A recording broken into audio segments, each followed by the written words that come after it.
उद्याचा निकाल हा भारतीय जनता पार्टीकरता आणि महायुतीकरताही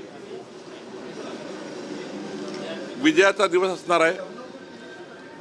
भारतीय जनता पक्षाला यापूर्वी कधी मिळालं नाही एवढं यश नगरपालिका निवडणुकीमध्ये भारतीय जनता पक्षाला मिळणार आहे। यापूर्वी ज्या नगरपालिका आमच्याकडे नव्हत्या त्याही नगरपालिका आमच्याकडे येणार आहे आणि जनतेचा कौल हा भारतीय जनता पक्ष आणि महायुतीच्या बाजूने आहे। जेव्हा प्रचाराच्या वेळी आम्ही बघितलं तर मतदाराचा कौलसुद्धा भाजपाच्या बाजूने आहे, त्यामुळे मोठा विजय होणार आहे। राष्ट्रवादी हा पक्ष जो आहे अजितदादा गट काही ठिकाणी भाजपसोबत तर बऱ्याच ठिकाणी शरद पवार गट किंवा जिथे जमेल तिथे त्याच्यासोबत आघाडी करण्याच्या तयारीत आहे महानगरपालिका निवडणुकीसाठी। अजितदादांना त्यांच्या पक्षाचे अधिकार आहेत आणि त्यामुळे त्यांचा निर्णय माननीय सुनील तटकरेजी, प्रफुल्ल पटेलजी आणि अजितदादा घेतील।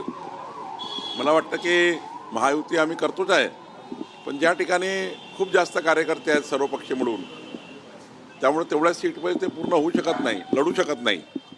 अशा वेळी मात्र वेगवेगळा लढण्याचा काही ठिकाणी राष्ट्रवादी, काही ठिकाणी आम्ही तर महायुतीत लढतो आहे, शिवसेना भाजपा, पण ज्या ठिकाणी खूप जास्त संख्या होते आहे त्या ठिकाणी मात्र मित्र मैत्रीपूर्ण लढत होईल आणि त्यामुळं ज्या ठिकाणी मैत्रीपूर्ण लढत होईल त्या ठिकाणी मात्र आम्ही कुठलेही मनभेद होणार नाही, असं कुठलंही वक्तव्य आणि निवडणुकीमध्ये असं कुठलंही कार्य आमच्याकडनं होणार नाही। मुंबईमध्ये भाजप 102 जागांवर आणि शिवसेना 48 जागांवर लढेल अशी शक्यता आहे आणि भाजप मोठ्या भावाच्या भूमिकेत मुंबई महानगरपालिकेत असं बोललं जातं। नाही, आता तिथे 2 दिवसाच्या आतमध्ये आमचे सर्व मुंबईची कोर कमिटी, शिवसेनेची कोर कमिटी बसून याबाबतचा अंतिम निर्णय करणार आहे। रवींद्र चव्हाण यांनी ज्या पद्धतीने सांगितलं महायुती शब्दप्रयोग टाळलेला आहे त्यांनी, त्यामुळे महायुती मुंबई सोडून होईल की नाही या संदर्भात साशंकता आहे आणि बऱ्याच ठिकाणी अजितदादाच्या पक्षाला बोलावलंही नाही।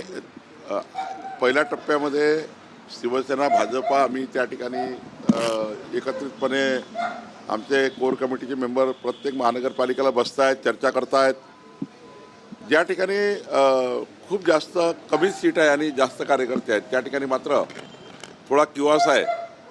आता काही ठिकाणी अजितदादांना वेगळं, काही ठिकाणी सोबत असं लढावं लागणार आहे।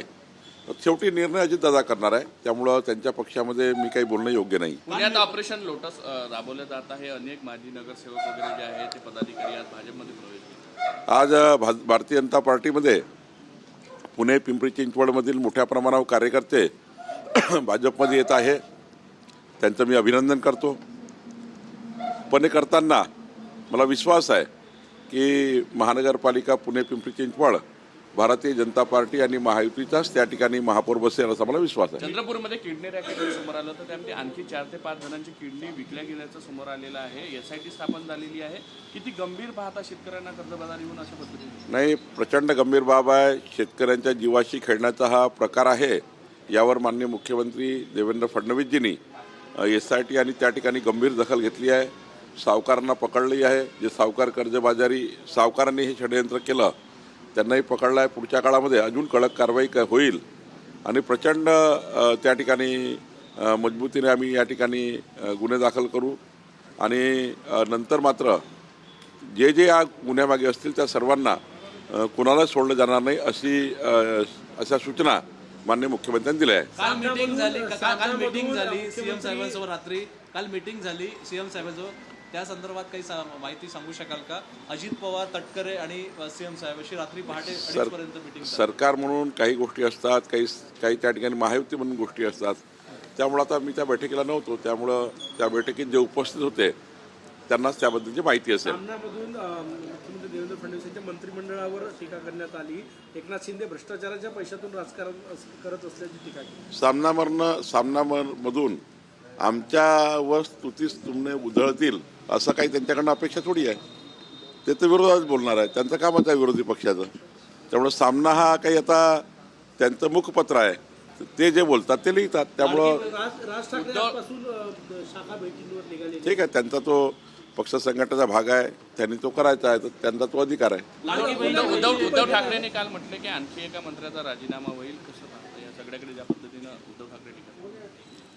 खरं तर उद्धव ठाकरे केवळ आपल्या विरोधी पक्षाच्या भूमिकेत त्यांना बोलावं लागतं, बोलतात आहे. आज मी अकोला, परभणी आणि जालना या 3 महानगरपालिकेमध्ये आमची पक्ष संघटना आणि येणाऱ्या निवडणुकीमध्ये जो कृती कार्यक्रम आहे, म्हणजे निवडणुकीच्या फॉर्म भरण्यापासून तर निवडणुकीच्या मतदानापर्यंत भारतीय जनता पार्टीच्या संघटनेने काय काय त्या ठिकाणी कशी कशी निवडणूक लढावी याकरता आमची कोर कमिटीची आणि सोबत संघटनेची बैठक आहे. या बैठकीमध्ये आम्ही निवडणूक लढण्याची रचना करणार आहोत.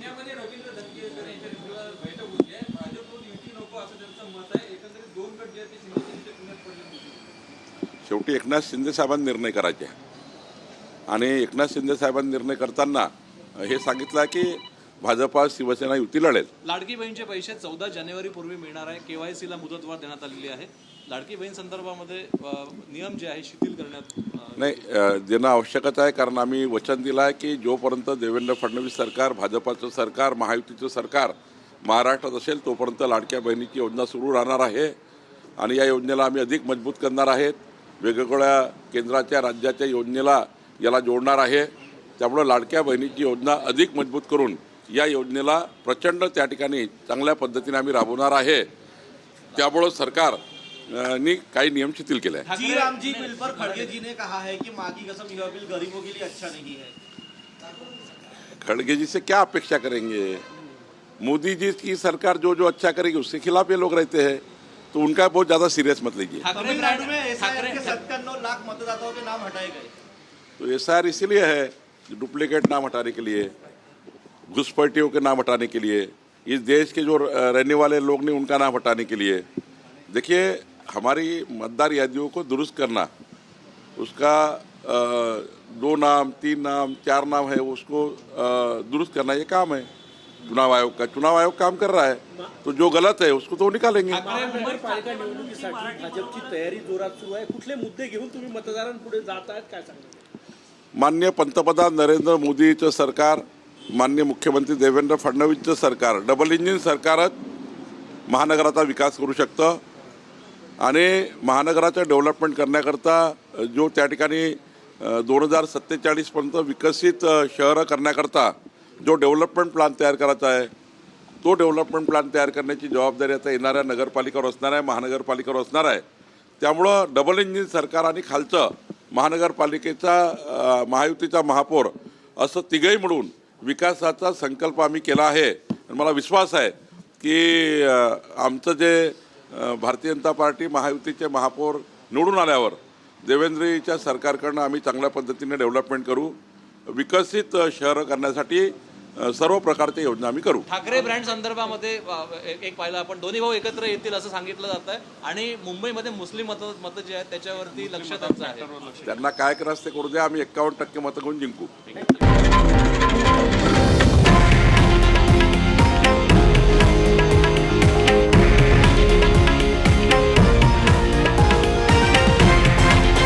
हे आहे देशातील नंबर 1 न्यूज नेटवर्क आणि आपण पाहत आहात TV9 मराठी, एकमेव.